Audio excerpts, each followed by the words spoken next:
Hello. അപ്പോൾ നമുക്ക് ignition system നോക്കാം. ഇത് നമ്മുടെ പെട്രോൾ എഞ്ചിനിലാണ് യൂസ് ചെയ്യുന്നത്.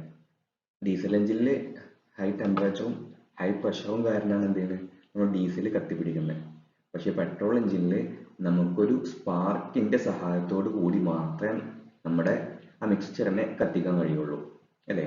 അതുകൊണ്ട് തന്നെ ആ സ്പാർക്ക് ഉണ്ടാക്കുന്ന, ആ ഇലക്ട്രോണിൽ സ്പാർക്ക് ഉണ്ടാക്കുന്ന ആ പ്രോസസ്സിനെ നമ്മൾ വിളിക്കുന്നതാണ് ഇഗ്നീഷൻ സിസ്റ്റം. ഓക്കെ ആണോ?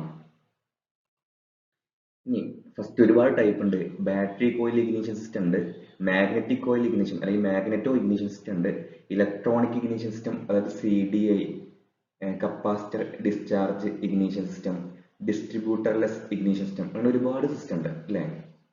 ഒന്ന് ബാറ്ററി കോയിൽ ഇഗ്നീഷൻ, പിന്നെ മാഗ്നറ്റിക് കോയിൽ ഇഗ്നീഷൻ, പിന്നെ ഇലക്ട്രോണിക് ഇഗ്നീഷൻ ഉണ്ട്, അതിൽ തന്നെ കപ്പാസിറ്റർ ഡിസ്ചാർജ് ഇഗ്നീഷൻ സിസ്റ്റം ഉണ്ട്, ഡിസ്ട്രിബ്യൂട്ടർലെസ് ഇഗ്നീഷൻ സിസ്റ്റം ഉണ്ട്, അങ്ങനെ ഒരുപാട് സിസ്റ്റം അല്ലേ. അതിൽ ആദ്യം പഠിക്കാൻ പോണത് നമ്മുടെ ബാറ്ററി കോയിൽ ഇഗ്നീഷൻ സിസ്റ്റം. ഒരു റിവിഷൻ പോലെ മാത്രം കണ്ടാൽ മതി.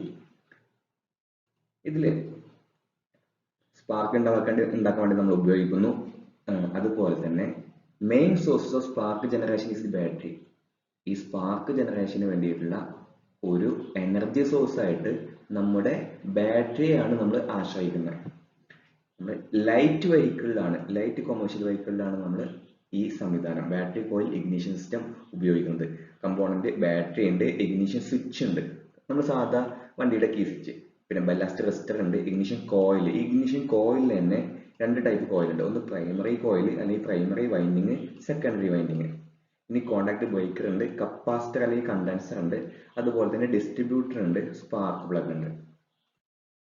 അപ്പൊ നമുക്ക് ബാറ്ററി കോയിൽ ഇഗ്നിഷൻ സിസ്റ്റത്തിന്റെ ഡയഗ്രാം ഒന്ന് നോക്കാം. നമുക്കിവിടെ 6 വോൾട്ടിന്റെയോ 12 വോൾട്ടിന്റെയോ 24 വോൾട്ട്, ഹെവി വെഹിക്കിൾ ആണെങ്കിൽ 24 വോൾട്ടിന്റെയോ ബാറ്ററി നമുക്ക് ഉപയോഗിക്കാം.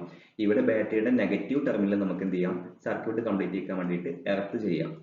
പോസിറ്റീവ് നമ്മൾ എന്ത് ചെയ്തു, ഒരു ഇഗ്നിഷൻ കോയിലിലേക്ക് കണക്ഷൻ കൊടുത്തിട്ടുണ്ട്. ഈ ഇഗ്നിഷൻ കോയിൽ നമ്മൾ വണ്ടി ഓൺ ആവുന്ന ടൈമിൽ അല്ലെങ്കിൽ എഞ്ചിൻ ഓൺ ആവുന്ന ടൈമിൽ മാത്രമേ നമുക്ക് എന്ത് ചെയ്യുള്ളൂ, ഈ കണക്ഷൻ പോകേണ്ട ആവശ്യമുള്ളൂ. അതുകൊണ്ട് തന്നെ ഒരു ഇഗ്നിഷൻ സ്വിച്ച് നമ്മൾ എന്ത് ചെയ്തിട്ടുണ്ട്, ഇതിന്റെ ഇടയിൽ കൊടുത്തിട്ടുണ്ട്. പിന്നെ ഇഗ്നിഷൻ കോയിലിൽ രണ്ട് ടൈപ്പ് കോയിൽ ഉണ്ട്. ഒന്ന് പ്രൈമറി വൈൻഡിങ് ആണ്, ഒന്ന് സെക്കൻഡറി വൈൻഡിങ് ആണ്. ഈ പ്രൈമറി വൈൻഡിങ്ങിൽ കട്ടി കൂടിയ എണ്ണം കുറഞ്ഞ ചുറ്റുകളാണുള്ളത്. നമുക്ക് ചിത്രത്തിൽ കാണാൻ പറ്റില്ലേ, എണ്ണം ഇതിനെയും നോക്കി നോക്കൂ, എണ്ണം എന്താ നേരെ വ്യത്യാസമല്ലേ? അതുപോലെ തന്നെ ഇതിന്റെ കനവും എണ്ണവും തമ്മിൽ നേരെ വിപരീതം. കനം കൂടുന്തോറും അതിന്റെ എണ്ണം കുറഞ്ഞു വരും. തീരെ കനമില്ലാത്തതാണെങ്കിൽ അതിന്റെ എണ്ണം ഒരുപാട് ഉണ്ടാവും. ഈ പ്രൈമറി വൈൻഡിങ്ങിൽ 200 ചുറ്റുകളാണ്. അതിന്റെ കനം എന്ന് പറയുന്നത് 20 സ്റ്റാൻഡേർഡ് വയർ ഗേജ് ആണ്. ഈ സ്റ്റാൻഡേർഡ് വയർ ഗേജ് എന്ന് പറയുന്നത് ഷീറ്റ് മെറ്റലിന്റെ തിക്നെസ് ഒക്കെ അളക്കാൻ ഉപയോഗിക്കുന്ന ഒരു മെഷറിംഗ് ഇൻസ്ട്രുമെന്റ് ആണ്, സ്റ്റാൻഡേർഡ് ആണത്. അതിന്റെ നമ്പർ നമുക്ക് 20 എന്ന് കിട്ടിക്കഴിഞ്ഞാൽ, അല്ലെങ്കിൽ അതിന്റെ നമ്പർ കൂടുന്തോറും തിക്നെസ് കുറയുക ചെയ്യാം. അതാണ് അതിന്റെ ഒരു വിരോധാഭാസം എന്ന് പറയുന്നത്. അപ്പൊ ഇവിടെ പ്രൈമറി വൈൻഡിങ്ങിൽ 20 സ്റ്റാൻഡേർഡ് വയർ ഗേജ് ആണ്. പക്ഷെ സെക്കൻഡറി നോക്കി നോക്കൂ, ഒരുപാട് എണ്ണം ഉണ്ട്. അപ്പൊ അതിന്റെ കനം എന്താ ചെയ്യേണ്ടത്, കുറയല്ലേ ചെയ്യേണ്ടത്? കനം കുറവ് തന്നെയാണ്, പക്ഷെ നമ്മുടെ standard wire gauge reading number കൂടുന്തോറും തിക്നെസ് കുറയുക ചെയ്യാം. ഒന്ന് മനസ്സിലാക്കി വെച്ചാൽ മതി. ഇനി അവിടെ നിന്ന് നേരെ പ്രൈമറി വൈൻഡിങ്ങിലേക്ക് കറണ്ട് പോയിട്ട് നേരെ നമ്മുടെ കോണ്ടാക്ട് ബ്രേക്കർ വഴി ഈ എർത്തിലേക്ക് കണക്ഷൻ പൂർത്തീകരിക്കുന്നുണ്ട്. അപ്പൊ നമ്മൾ ഇതൊരു കോയിലാണല്ലോ, ഈ കോയിലിലൂടെ നമ്മൾ കറണ്ട് കൊടുക്കുമ്പോൾ ആ കോയിൽ കാന്തായിട്ട് മാറൂലേ, അല്ലേ? നമ്മളൊരു കോയിലിലൂടെ കറണ്ട് കൊടുക്കുകയാണെന്നുണ്ടെങ്കിൽ ആ കോയിൽ എന്തായി മാറും, കാന്തായിട്ട് മാറില്ലേ? ഇവിടെ കാന്തായി മാറിയിട്ടുണ്ട്, മാഗ്നറ്റിക് ഫീൽഡ് വന്നിട്ടുണ്ട്. അതുപോലെ ഈ പ്രൈമറി വൈൻഡിങ് എന്തായിട്ടുണ്ട്, മാറിയിട്ടുണ്ട്, കാന്തമായി മാറിയിട്ടുണ്ട്. അപ്പൊ കാന്തിക lines of force, magnetic MMF ഇവിടെ ഉണ്ട്. ഈ മാഗ്നറ്റിക് ഫീൽഡിലാണ് നമ്മളെ സെക്കൻഡറി വൈൻഡിങ് സ്ഥിതി ചെയ്യുന്നത്, അല്ലെ? അപ്പൊ നമ്മൾ ഇവിടെ ഒരു കാന്തം വെച്ചു, നോർത്ത് വെച്ചു, അതുപോലെ തന്നെ ഇവിടെ സൗത്ത് വെച്ചു. അതിന്റെ ഇടയിൽ ഒരു ചെമ്പ് കമ്പി അതിന്റെ അറ്റത്ത് LED ബൾബും വെച്ച്. ഇപ്പൊ LED ബൾബ് കത്തത്തില്ല, കാരണം എന്താ, ഈ മാഗ്നറ്റിക് ലൈൻസ് ഓഫ് ഫോഴ്സിന് ഡിസ്റ്റർബൻസ് ഇല്ല, അല്ലേ? പക്ഷെ ഈ കാന്തമോ അല്ലെങ്കിൽ കോയിലോ അങ്ങോട്ടോ ഇങ്ങോട്ടോ ആട്ടി കഴിഞ്ഞു കഴിഞ്ഞാല്, അല്ലെ മൂവ് ചെയ്ത് കഴിഞ്ഞാൽ എന്ത് ചെയ്യും, LED ബൾബ് കത്തും, അല്ലേ? അത് തന്നെയാണ് ഇവിടെ സംഭവിക്കുന്നത്. പക്ഷെ ഇവിടെ സംഭവിക്കണമെങ്കിൽ എന്ത് ചെയ്യണം? ഒന്ന് ഈ കോയിൽ അങ്ങോട്ടും ഇങ്ങോട്ടും ഇളകണ്ടേ, അല്ലെങ്കിൽ ഈ കോയിലിലെ മാഗ്നറ്റിക് ഫീൽഡിന് ഒരു ഡിസ്റ്റർബൻസ് വരണ്ടേ. അതിന് വേണ്ടിയിട്ടാണ് ഇവിടെ നമ്മൾ എന്ത് ഉപയോഗിക്കുന്നത്? നമ്മൾ ഇവിടെ കോണ്ടാക്ട് ബ്രേക്കർ പോയിന്റ് ഉപയോഗിക്കുന്നത്. കോണ്ടാക്ട് ബ്രേക്കർ പോയിന്റ് ഉപയോഗിക്കുന്നത്. അപ്പൊ കറണ്ട്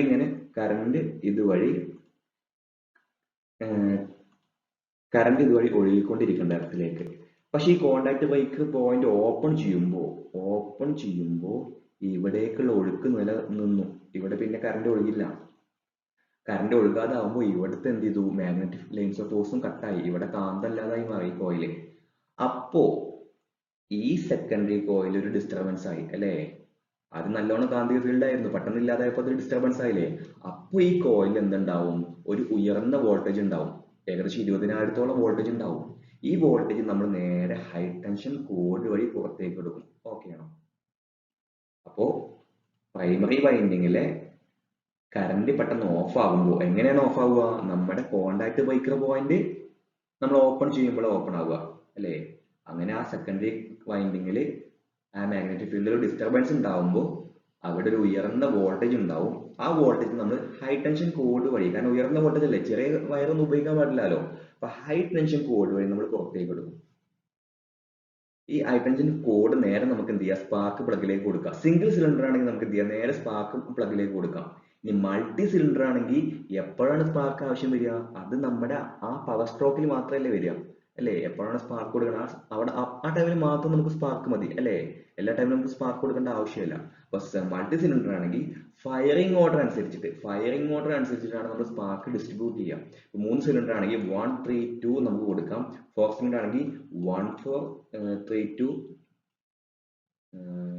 സോറി 1 3 4 2യും അതുപോലെ തന്നെ 1 2 4 1 2 4 3 1 3 4 2 ആണ്. 4 സിലിണ്ടർ ആണെങ്കിൽ ഫയറിംഗ് ഓർഡർ.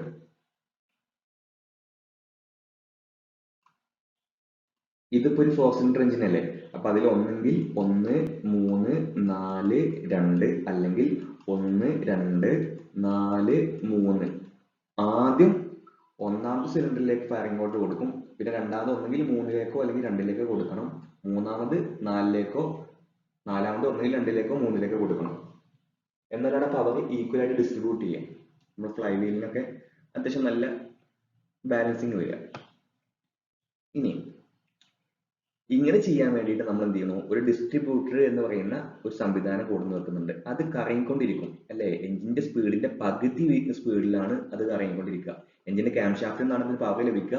എഞ്ചിന്റെ സ്പീഡിന്റെ പകുതി സ്പീഡിലാണ് കറങ്ങുന്നത്. അപ്പൊ ആദ്യം ഇത് ഇവിടെ ഈ ഒന്നാമത്തെ സ്പാർക്ക് പ്ലഗിലേക്ക് സ്പാർക്ക് കൊടുത്തു. അത് ഒന്നാമത്തെ സിലിണ്ടറിലാണ് ഇരിക്കുന്നത്. അപ്പൊ ഒന്നാമത്തെ സിലിണ്ടറിൽ നമുക്ക് എന്തായി? നമുക്ക് പവർ ലഭിച്ചു. ഓക്കെ ആണോ? ഇനി നമ്മുടെ ഈ കോണ്ടാക്ട് ബ്രേക്കർ പോയിന്റ് കറങ്ങിയിട്ട് ഇങ്ങോട്ട് വന്നു അല്ലെ? ഇങ്ങോട്ട് വരുമ്പോ നെക്സ്റ്റ് സ്പാർക്ക് എങ്ങോട്ടാ കൊടുക്കുക? ഈ രണ്ടാമത്തെ സ്പാർക്ക് പ്ലഗിലേക്കാണ് കൊടുക്കുക അല്ലെ? രണ്ടാമത്തെ സ്പാർക്ക് പ്ലഗ് സ്ഥിതി ചെയ്യുന്നത് രണ്ടാമത്തെ സിലിണ്ടറിലാണ് അല്ലെ? ഇനി മൂന്നാമത് കറങ്ങിയിട്ട് എങ്ങോട്ടാ വരുന്നത്? മൂന്നാമത് കറങ്ങിയിട്ട് കണ്ടോ ഈ നാലാമത്തെ സിലിണ്ടറിലേക്കാണ് കൊടുക്കുന്നത് അല്ലേ? കണ്ടോ ഇവിടെ ഫയറിംഗ് ഓർഡർ നോക്കിയപ്പോ 1 2 4 3 എന്നല്ലേ അല്ലെ? നാലാമത്തെ സിലിണ്ടറിലേക്കാണ് കൊടുക്കുന്നത്. അപ്പൊ ഇത് മൂന്നാമത്തെ സിലിണ്ടർ ആക്കി. ഇനി ലാസ്റ്റ് നമ്മൾ എന്ത് ചെയ്തു? നാലാമത്തെ സിലിണ്ടറിലേക്കും കൊടുക്കുന്നു. ഇത് മൂന്നാമത്തെ സിലിണ്ടർ, ഇത് നാലാമത്തെ സിലിണ്ടർ. ഓക്കെ ആണോ? അപ്പൊ ഫസ്റ്റ് സ്പാർക്ക് കൊടുക്കുന്നത് ഒന്നാമത്തെ സിലിണ്ടറിലേക്ക് കൊടുക്കുന്നു. രണ്ടാമത്തെ സ്പാർക്ക് രണ്ടാമത്തെ സിലിണ്ടറിലേക്ക് കൊടുക്കുന്നു. മൂന്നാമത്തെ സ്പാർക്ക് കൊടുക്കുന്നത് കണ്ടോ? മൂന്നാമത്തെ സ്പാർക്ക് കൊടുക്കുന്നത് ഈ സിലിണ്ടറിലേക്കാണ്.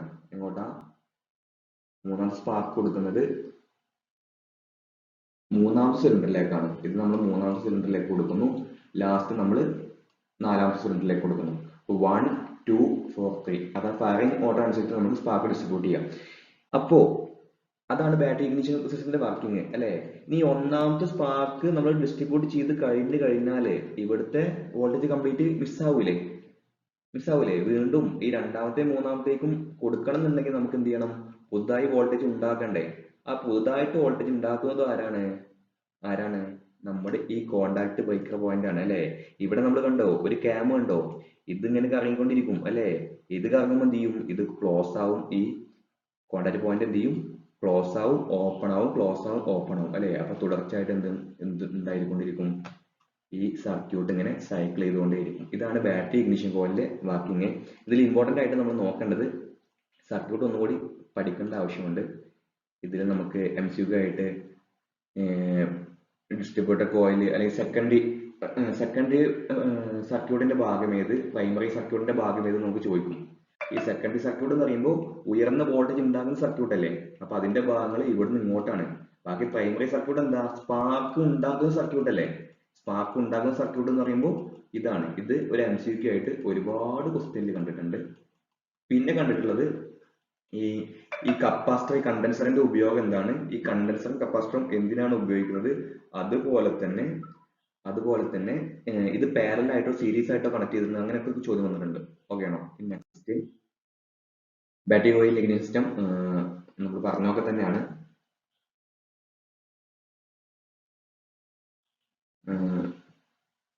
The distributor has a rotor that rotates inside the distributor cap as the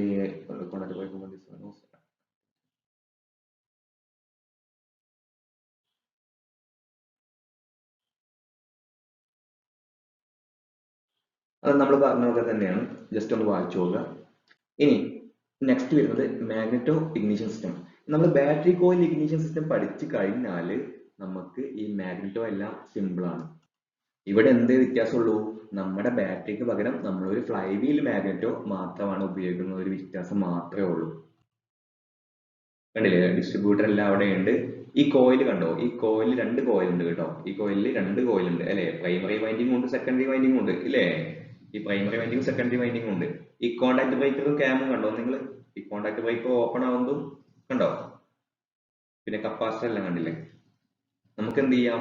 നമ്മൾ വരച്ച ആ ബാറ്ററി കോയിലിന്റെ സർക്യൂട്ടിൽ തന്നെ നമുക്ക് എന്ത് ചെയ്യാം? ഈ മാഗ്നറ്റിക് കോയിൽ ഉൾപ്പെടുത്തിയിട്ട് അങ്ങനെ നമുക്ക് സർക്യൂട്ട് വരക്കാം. കണ്ടില്ലേ? നമ്മുടെ കണ്ടൻസർ ഉണ്ട്, ഇവിടെ ഡിസ്ട്രിബ്യൂട്ടർ ഉണ്ട്. ഈ ഡിസ്ട്രിബ്യൂട്ടറിന്റെ ക്യാമും, അതായത് ഈ കംപ്ലീറ്റ് യൂണിറ്റ്, ഈ കോണ്ടാക്ട് ബ്രേക്കർ എന്ന് പറയുന്ന യൂണിറ്റ് മാഗ്നറ്റിക് ഇഗ്നിഷൻ സിസ്റ്റത്തിലും അതുപോലെ തന്നെ ബാറ്ററി കോയിൽ ഇഗ്നിഷൻ സിസ്റ്റത്തിലും എവിടെയാണ് വെക്കുക? നമ്മൾ ഈ ഡിസ്ട്രിബ്യൂട്ടറിന്റെ ഏറ്റവും ടോപ്പിലാണ് വെക്കുക കേട്ടോ. നമ്മൾ എഞ്ചിൻ അയച്ചാൽ നമുക്ക് കാണാൻ കഴിയും. അത് ഇതിൽ ഡിസ്ട്രിബ്യൂട്ടറിന്റെ പ്രധാന ഭാഗങ്ങളായ റോട്ടർ നമ്മൾ ബെക്കലൈറ്റ് കൊണ്ടാണ് ഉണ്ടാക്കിയിട്ടുണ്ടാവുക. അതുപോലെ തന്നെ നടുവിലെ ഒരു ഗ്രാഫൈറ്റ് പോയിന്റ്, അങ്ങനെയൊക്കെ നമ്മൾ പഠിച്ചിട്ടുണ്ട്. അതെല്ലാം വളരെ ഇമ്പോർട്ടന്റ് ആണ്. ഇനി ഡിസ്ട്രിബ്യൂട്ടറിന്റെ ഷാഫ്റ്റിന് ഡ്രൈവ് ലഭിക്കുന്നത് ക്യാം ഷാഫ്റ്റിന്റെ ഗിയറിൽ നിന്നാണ്. അത് വളരെ ഇമ്പോർട്ടന്റ് പോയിന്റ് ആണ്. അപ്പൊ അതിന്റെ സ്പീഡ് അത് നോക്കണം. ഇതാണ് മാഗ്നറ്റിക് കോയിലിന്റെ വർക്കിംഗ്. നമ്മൾ ആ ബാറ്ററിക്ക് പകരം ഒരു ഫ്ലൈവീൽ മാഗ്നറ്റോയും അതിന് ചുറ്റുമുള്ളിട്ട് ഒരു കോയിലും. നെക്സ്റ്റ് വളരെ ഇമ്പോർട്ടന്റ് ആയിട്ടുള്ള ഒരു സിസ്റ്റം ആണ് ഇലക്ട്രോണിക് ഇഗ്നിഷൻ സിസ്റ്റം. ഇത് നമ്മൾ ഒരു വാക്വം അഡ്വാൻസ് കൂടി ഇതിൽ കാണുന്നുണ്ട്. വാക്വം അഡ്വാൻസ് മെക്കാനിസം കൂടി കാണുന്നുണ്ട് അല്ലെ? സ്പാർക്ക് നമുക്ക് ചില ടൈമിൽ അഡ്വാൻസ് ചെയ്യേണ്ടി വരും. അപ്പൊ നമുക്ക് എന്ത് ചെയ്യാം? ഇതുപോലെ വാക്വം അഡ്വാൻസ് മെക്കാനിസം കൂടി ഉപയോഗിക്കാം അല്ലെ? ഇത് വളരെ ഇമ്പോർട്ടന്റ് ടോപ്പിക് തന്നെയാണ് ഇലക്ട്രോണിക് സിസ്റ്റം. ഇതില് നമ്മുടെ ഡിസ്ട്രിബ്യൂട്ടറിന്റെ അകത്ത് ടൈമറും അതുപോലെ ECU, ഇലക്ട്രോണിക് കൺട്രോൾ യൂണിറ്റും ആണ് ഉണ്ടാവുക. ഇവിടെ നമ്മുടെ കോണ്ടാക്ട് ബ്രേക്കർ ഉണ്ടാവില്ല. അതിന് പകരം ECU പ്ലസ് ടൈമർ അറേഞ്ച്മെന്റ് ആണ് ഉണ്ടാവുക അല്ലെ? ഈ ടൈമറിന്റെ സഹായത്താൽ എന്ത് ചെയ്യും? ഈ ECU ഒരു ട്രാൻസിസ്റ്ററിന്റെ ബേസ് കറന്റിനെ ഇഗ്നിഷൻ ടൈമിംഗ് അനുസരിച്ച് നിയന്ത്രിക്കും. ടൈമറിന്റെ സഹായത്താൽ നമ്മുടെ ECU, ഇലക്ട്രോണിക് കൺട്രോൾ യൂണിറ്റ്, ട്രാൻസിസ്റ്ററിന്റെ അല്ലെ, നമ്മൾ ഇലക്ട്രോണിക് കൺട്രോൾ ഡിവൈസ് ആയ ഡയോഡ് ട്രാൻസിസ്റ്റർ അല്ലേ, അതിലെ ട്രാൻസിസ്റ്ററിന്റെ ബേസ് കറന്റ്, ട്രാൻസിസ്റ്ററിന് 3 ടെർമിനൽ ഉണ്ടാവും അല്ലെ? ട്രാൻസിസ്റ്റർ NPN PNP എന്നൊക്കെ പഠിച്ചില്ലേ? ഈ ട്രാൻസിസ്റ്ററിന്റെ ബേസ് കറന്റിനെയാണ് നിയന്ത്രിക്കുന്നു. എങ്ങനെയാണ് നിയന്ത്രിക്കുക? നമ്മൾ ഇഗ്നിഷൻ ടൈമിംഗ് അനുസരിച്ചാണ് നിയന്ത്രിക്കുക. അക്കോർഡിംഗ് ടു ഇഗ്നീഷൻ ടൈമിങ്ങിനനുസരിച്ചിട്ട് നമ്മുടെ ട്രാൻസിസ്റ്ററിന്റെ ബേസ് കറന്റിനെ ആര് നിയന്ത്രിക്കും? ECU നിയന്ത്രിക്കും അല്ലേ? ഓക്കെ ആണോ? ഇനി ഇത് ഇഗ്നീഷൻ കോയിലിന്റെ പ്രൈമറി കറന്റിനെ വിച്ഛേദിക്കും. ഇനി ബാക്കിയൊക്കെ ഏകദേശം നമ്മുടെ പോലെ തന്നെ. ഇതെന്ത് ചെയ്യും? നമ്മുടെ ഇഗ്നീഷൻ കോയിലിലെ പ്രൈമറി കറന്റിനെ വിച്ഛേദിക്കും. തൽഫലമായി എന്ത് ചെയ്യും? സെക്കൻഡറിയിൽ ഉയർന്ന വോൾട്ടേജ് ഉണ്ടാവും. പക്ഷേ എന്ത് ചെയ്യണം? നമ്മളെ കോണ്ടാക്ട് ബ്രേക്കർ ഇല്ലല്ലോ. അപ്പൊ നമുക്ക് എന്ത് ചെയ്യണം? വീണ്ടും നടക്കണ്ടേ? അതുപോലെ തന്നെ ടൈമറിന്റെ ബേസ് കറന്റ് ഓൺ ചെയ്യുമ്പോൾ എന്ത് ചെയ്യും? പ്രൈമറി കറന്റ് ട്രാൻസിസ്റ്ററിലൂടെ പ്രവഹിച്ച് പൂർണ്ണമാവും അല്ലെ? നമ്മൾ ആദ്യത്തെ ബാറ്ററിയിലും മാഗ്നറ്റിക് കോയിലൊക്കെ എന്താ ഉണ്ടായിരുന്നത്? നമ്മുടെ ഡിസ്ട്രിബ്യൂട്ടർ ആയിരുന്നു. അപ്പൊ ഇവിടെ എന്ത് ചെയ്യണം? സർക്യൂട്ട് വീണ്ടും ഓൺ ആവണമെങ്കിൽ ടൈമറിന്റെ ബേസ് കറന്റ് ഓൺ ചെയ്യണം. എന്നാൽ മാത്രമേ ട്രാൻസിസ്റ്ററിലൂടെ എന്ത് ചെയ്യുള്ളൂ? നമ്മൾ സർക്യൂട്ട് കംപ്ലീറ്റ് ആവുള്ളൂ. ടൈമർ ബേസ് കറന്റ് ഓഫ് ആകുമ്പോൾ പ്രൈമറി സർക്യൂട്ട് വിച്ഛേദിക്കപ്പെടുകയും ഇഗ്നീഷൻ കോയിലിന്റെ സെക്കൻഡറിയിൽ ഉയർന്ന വോൾട്ടേജ് സംജാതമാവുകയും ചെയ്യുന്നു. അതാണ് നമ്മൾ ആദ്യം പറഞ്ഞത്. ഈ ഉയർന്ന വോൾട്ടേജ് നമ്മൾ എന്ത് ചെയ്യും? ഇഗ്നീഷൻ സിസ്റ്റത്തിലേതുപോലെ തന്നെ ഡിസ്ട്രിബ്യൂട്ടറിന്റെ സഹായത്താൽ എന്ത് ചെയ്യും? സ്പാർക്ക് പ്ലഗിലേക്ക് കൊടുക്കും. സാധാരണ നമ്മളിവിടെ ടൈമർ ആയിട്ട് ഉപയോഗിക്കുക pulse generator, hall effect switch എന്നൊക്കെയാണ്. ഹാൾ ഇഫക്റ്റ് സ്വിച്ച് അതുപോലെ പൾസ് ജനറേറ്റർ ഒക്കെയാണ് നമ്മൾ ഉപയോഗിക്കുക. പൾസ് ജനറേറ്ററിന്റെ ഒക്കെ ഡയഗ്രാം നമ്മൾ വരച്ചതാണ്. ഇനി നെക്സ്റ്റ് ഉള്ളത് ഡിസ്ട്രിബ്യൂട്ടർലെസ് ഇഗ്നിഷൻ സിസ്റ്റം അല്ലേ? ഡിസ്ട്രിബ്യൂട്ടർലെസ്സിൽ എന്താ? നമ്മളെ ബലേനോലൊക്കെ ഉപയോഗിക്കുന്നു എന്ന് പറഞ്ഞില്ലേ? അതില് നമ്മുടെ ഡിസ്ട്രിബ്യൂട്ടർ അവിടെ ഉണ്ടാവത്തില്ല. ആ ഡിസ്ട്രിബ്യൂട്ടർ ഹൈ ടെൻഷൻ കോഡ് ഇല്ലേ? സെക്കൻഡറി വൈൻഡിങ്ങിൽ നിന്ന് വരുന്ന ഹൈ ടെൻഷൻ കോഡ് നമ്മൾ എന്ത് ചെയ്യും? നമ്മൾ നേരെ ഒരു സ്പാർക്ക് പ്ലഗിലേക്കാണ് കൊടുക്കുക. ഫയറിംഗ് ഓർഡർ അനുസരിച്ചിട്ട് ഒരു കോയിൽ നമുക്ക് എന്ത് ചെയ്യാം? 2 സ്പാർക്ക് പ്ലഗിലേക്ക് അല്ലെങ്കിൽ 2 സിലിണ്ടറിലേക്ക് കൊടുക്കാം.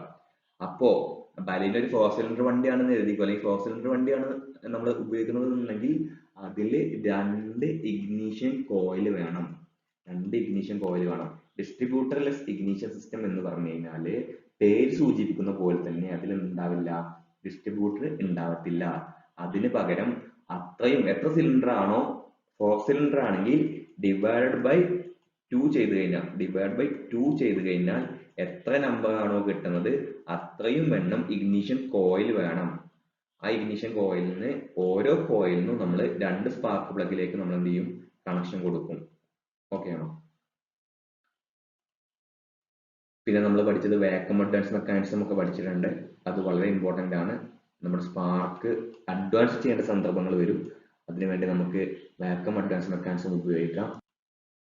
അതുപോലെ തന്നെ നമുക്ക് സെൻട്രിഫ്യൂഗൽ അഡ്വാൻസ് മെക്കാനിസം ഉപയോഗിക്കാം. ഈ വാക്വം അഡ്വാൻസ് മെക്കാനിസത്തിൽ നമ്മൾ എന്താ ഉണ്ടാവുക? നമ്മളെ കാർബറേറ്റർ ഉണ്ടാവും. അവിടെ നമ്മൾ എന്ത് ചെയ്യും? ഒരു വാക്വം ട്യൂബ് നമ്മൾ ഇങ്ങനെ എടുക്കും. അത് നമ്മൾ ഒരു ഇങ്ങനെയുള്ള ഒരു ഡയഫ്രം ചാമ്പർ ഉണ്ടാവില്ലേ? ആ ഡയഫ്രം ചാമ്പറിലേക്ക് കൊടുക്കും. ഈ ഡയഫ്രം ചാമ്പറിന്റെ ഒരറ്റത്ത് നമ്മൾ എന്ത് ചെയ്യും?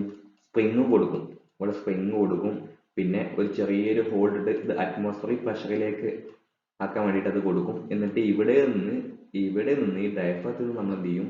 ഒരു ബേസ് പ്ലേറ്റിലേക്ക് നമ്മളൊരു കണക്ഷൻ കൊടുക്കും. ഇത് അങ്ങോട്ട് പോകുമ്പോൾ റിട്ടാർഡ് ആവും, അങ്ങോട്ട് പോകുമ്പോൾ അത് അഡ്വാൻസ് ആവും.